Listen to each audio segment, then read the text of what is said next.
Is Ethereum a multi-billion-dollar failed experiment, or is it a rocket ship to the moon? Moon. Well, this video is in response to Tour de Meester's very public criticisms of Ethereum that he made on Twitter the other day. It was about a 50-tweet storm criticizing Ethereum on a lot of different issues. I'm going to be covering some of the main points that he went over, rebuting some of those points. He does make some good points that should be talked about as well. Open conversation should always be very welcome in the blockchain space. We are trying to have a more transparent world, not a less transparent one. So the more conversations that are happening about the future of any cryptocurrency, the better. But you do have to keep in mind that Tour de Meester runs something called Adamant Capital, which is a big Bitcoin investment firm.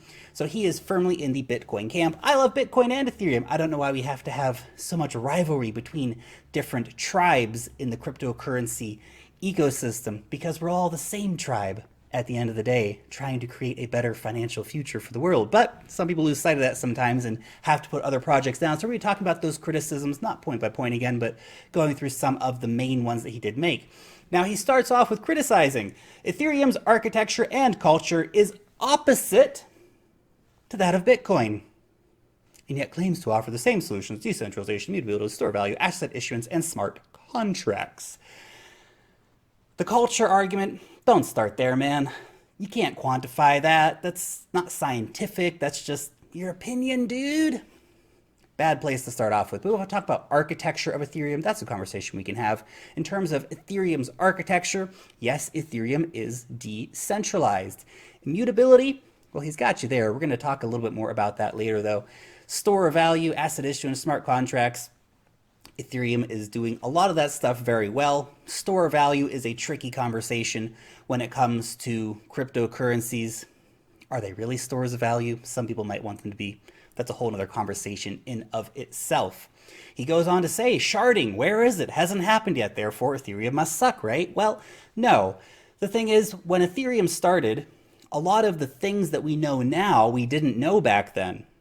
And that's very, very important to keep in mind, because the technology is developing at a breakneck pace all the time. So yes, they wanted to do sharding back then, but a lot of research and developments have happened in sharding since then. Sharding still has not happened on Ethereum. We're still waiting for sharding to happen. Sharding will be a key upgrade in Ethereum. So yes, I would love to see sharding happen as well, Tour. So we can both agree, sharding, been promised for a long time. We're still waiting for sharding to happen. Now he goes on to criticize layer 2 solutions. So he says it's unclear if state channels work for ERC20 tokens, etc., etc. But very importantly, Raiden network is now live on the Ethereum mainnet. That's really, really big news. And sure, look, it's a little bit limited in its current form, but this is huge progress. This can scale Ethereum up to 1 million transactions per second. That's a lot of transactions per second. It's way more than their like 15 or 17 that they clock in at now.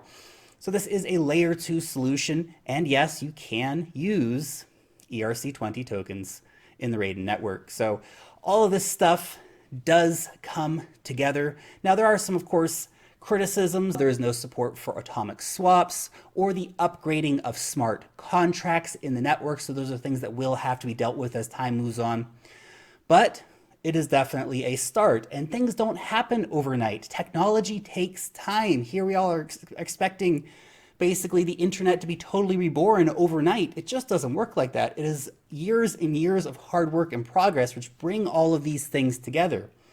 Raiden going live on the Ethereum mainnet is very exciting, and I don't think that's been given enough emphasis. Plasma. Oh, plasma. Where is it? Asks Tour de Meester. Well, it's actually on the public betanet tour, so it's in progress, it's coming, and yes, I know, again, we put out these timelines and say, we're going to have this out or just before you know it. Well, it doesn't always work like that when you have new technology and you're bringing out things and you want to make sure it works. You don't want to necessarily ensure that you get some arbitrary deadline. They're more like fantasy goals when you have tech deadlines. At least that's the way I think of it. Because there's no reason to put out technology if it doesn't work yet. And you run into all kinds of unexpected things on the way when developing a business, developing technology, that people who don't do that development simply can't understand. People that don't do businesses simply can't understand. Bitcoin has come a long way, as an example. We've had a lot of things happening to Bitcoin over the years. Lightning Network, for example, is just starting off. It's a baby still. Yeah, we've got some Bitcoin sidechains right now. Fantastic. It took 10 years. So you have to keep all of this in perspective. Things don't happen overnight. And speaking of sidechain technology, Ethereum has had a lot going on with that as well. We have Loom, we have Sonam, we have others who are working on different sidechain technology for Ethereum. So there are so many options on the table in terms of what is going to scale Ethereum. And of course, there's the ability to use ZK snarks, which Tor didn't come up with, but that is a very important part of Ethereum to be able to put those transactions together. And that alone can scale Ethereum up to 500 transactions per second, just using that implementation from ZK snarks, not mentioning sidechains, not looking at second layer solutions, not looking at sharding.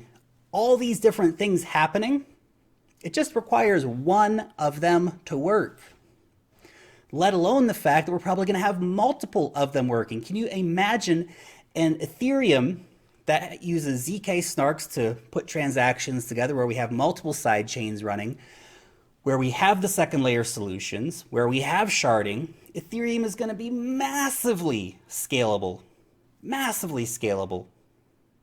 Just a question of when. The technology is being developed. So again, we have to be patient. We have to keep waiting for this technology to come. And there is a lot of promise, a lot of failed promises, a lot of missed deadlines. You do have to keep that real. Now, changing from proof of work to proof of stake. This will be the end of Ethereum. Why not just stay with proof of work? Or more importantly, if you liked proof of work, or you preferred to have proof of stake moving forward, why didn't you just start off with proof of stake? Is the criticism that was leveled against Ethereum instead of making a transition later on. Look, again, this was something that was started a few years ago. The research and development into proof of stake has moved a lot since then. At the time, proof of work was and remains to be the more secure option. But a lot of things have been happening in proof of stake. That means that proof of stake will be secure.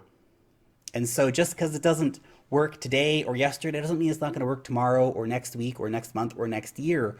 Again, we are in the process of making these developments happen. And I know that people get very impatient when things don't happen overnight, but it's happening.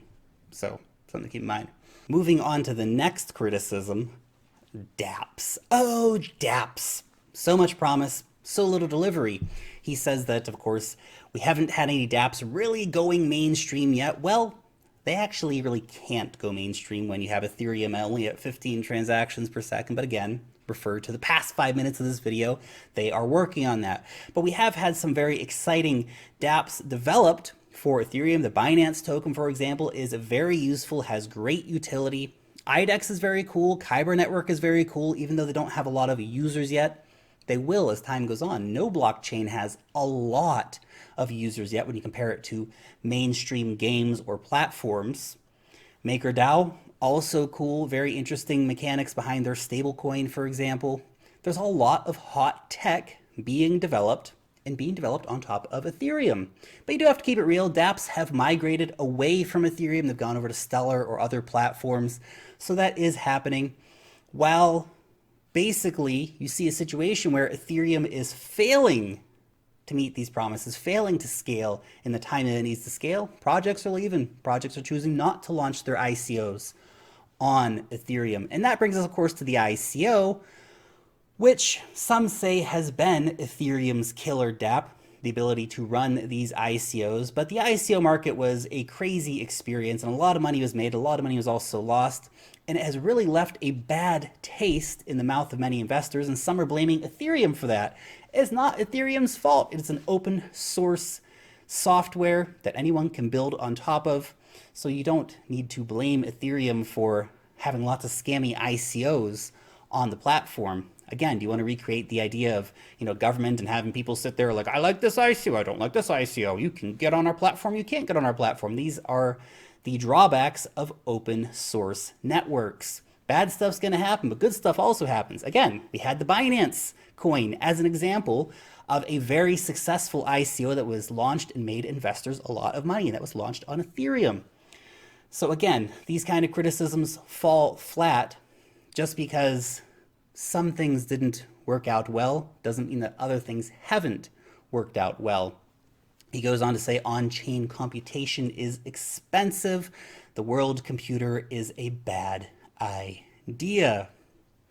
Well, it's not meant to be everyone's personal desktop. Vitalik Buterin actually hit back on quite a few of these main points. There'll be links down below to both the conversations. You can see the criticisms and responses made both, but really the idea behind Ethereum is a common platform specifically for the parts of applications that require consensus on shared state. It's a very specific purpose. And that is something, again, important to keep in mind. The idea of the world computer, it sounds nice, but it's very specific in what they want to do. Now, the immutability, censorship resistance claims, this is something where Ethereum does fall flat. It's an old conversation at this point, but yes, there was the Ethereum DAO hack that resulted in the Ethereum hard fork, the creation of Ethereum and Ethereum Classic as they split away. The Ethereum developer community basically proved, well, code is not law. I think if this were to happen in 2019, the reaction from the market would be very, very different to what it was back when it did happen. And there were a lot of people who were very unhappy about it happening back then. It broke the community apart. Was it the right decision, the wrong decision? Some people think both ways, right? And at the end of the day, we ended up with 2 Ethereums. The market has decided that Ethereum is the winner currently. Ethereum Classic lost a lot of investment, developers, everybody moved along with Vitalik and Joe Lubin over to the main chain of Ethereum, whereas Ethereum Classic was really left to struggle. So again, you can disagree with the Ethereum hard fork, but it happened. They did prove that code is not law. And again, if they did do this today, I think the consequences would be very, very different for Ethereum indeed. Ethereum has too much hype. Guess that can be a criticism too. Have they met Tron? Do they know who Justin Sun is? That guy is the hype king. But when you realize what Ethereum wants to do, then yes, you can understand the hype behind Ethereum. You can understand why people get very excited about what Ethereum is, what it's developing, where Ethereum is going. I'll tell you one thing in investing, it's about looking and seeing around the corner, trying to guess what's going to be the next big thing. And a lot of people think Ethereum is going to continue to be the big thing. We get really closed in our blockchain ecosystem mindset. But when you look at the whole world, what Ethereum is, and of course what a lot of other similar blockchain competitors are an evolution of the way we understand decentralization, the internet, the infrastructure of the internet, et cetera, et cetera. So while we, in our very small bubbles, sometimes look around and go, oh, my blockchain's better than your blockchain, there's so much opportunity out there for all of the blockchains to do really, really well. And Ethereum has got a massive community of people trying to make this happen. Now, another thing that has freaked out some investors is consensus. Consensus, of course, the Ethereum design studio, which is responsible for a lot of investment and projects that come to Ethereum, especially the really serious professional ones. They have trimmed a lot of the fat, so to speak, by reducing staff, and this has freaked some people out. I think this is kind of a natural reaction to the current market circumstances, but still, I understand why people see this as a potential negative. If they don't have as many staff, will they be able to continue doing as much as they have been doing? I think so.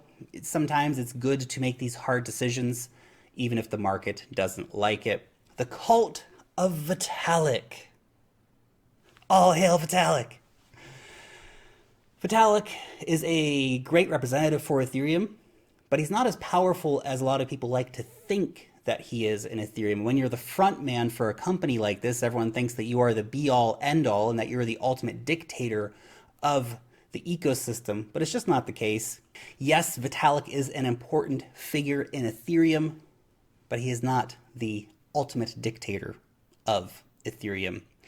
And looking ahead in Ethereum, there are so many upgrades on the table for Ethereum in 2019. It really might be a make or break year for Ethereum.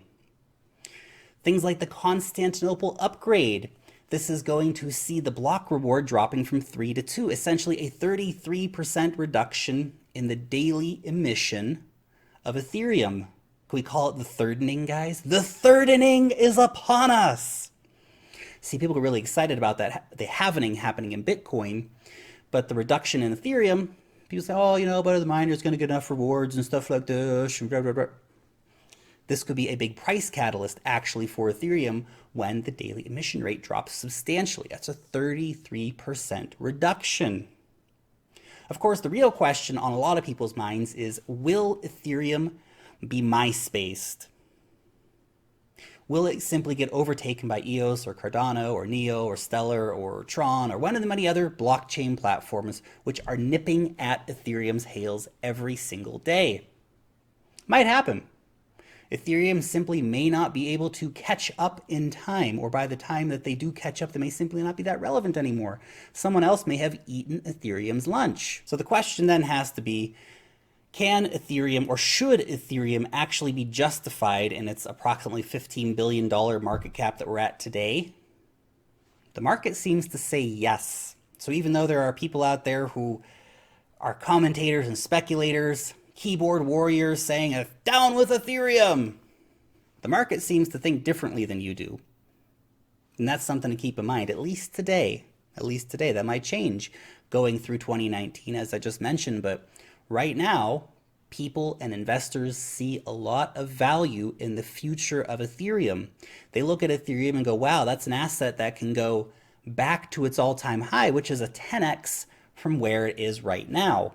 And it's got a big developer community, very serious professional foundation and partnerships and all these different things that make Ethereum a very valuable network compared to other networks which don't have anywhere near as many partnerships, anywhere near as many developers, etc., etc. So something to keep in mind. And hey, look, I get it. I get it. Tour's a Bitcoin maximalist, and Bitcoin maximalists can have a hard time seeing the world outside of Bitcoin. And Bitcoin's awesome. I love Bitcoin. It's the big daddy of the crypto world. But just because Bitcoin is awesome doesn't mean that other blockchain projects aren't awesome too. Bitcoin tribalism is just as toxic as any other kind of tribalism, and it doesn't really help create an ecosystem that moves us towards a more exciting future. It just divides people. This whole spirit of my team versus your team, that's the way of the past. We're trying to build the way of the future here. We need to collaborate together, to work together, to build the future of finance. Ethereum is going to be a part of that. How important of a part of that will it be? Well, time will tell. Bitcoin's also going to be a part of that. We don't need to have rivalry between these two camps. Ethereum has been a key innovator and a key player in the development of a lot of the new technology that we're seeing coming out in terms of smart contracts and different token standards and different ideas like this. They'll continue to be a key innovator, and the projects building on them will continue to be key pushers of blockchain technology and expanding the boundaries of what blockchain technology can do moving forward. So yes, I like Ethereum. There's still a lot of potential for Ethereum moving forward. There will always be people who say that things cannot be done while the others are simply out doing them. Anyway, just my 2 Satoshis on what is going on with Ethereum and a response to Tour de Meester's very vocal criticisms of Ethereum and a few extra ideas thrown in there too. You will let me know what you think about Ethereum down below in the comment section. Thank you so much for watching today's video. You are super awesome. If you enjoyed this video, a thumbs up would be much appreciated. If you are new around here, subscribe to the channel. If you want to know when I put out a new video, hit the notification bell. Long live the blockchain, and peace out the next time.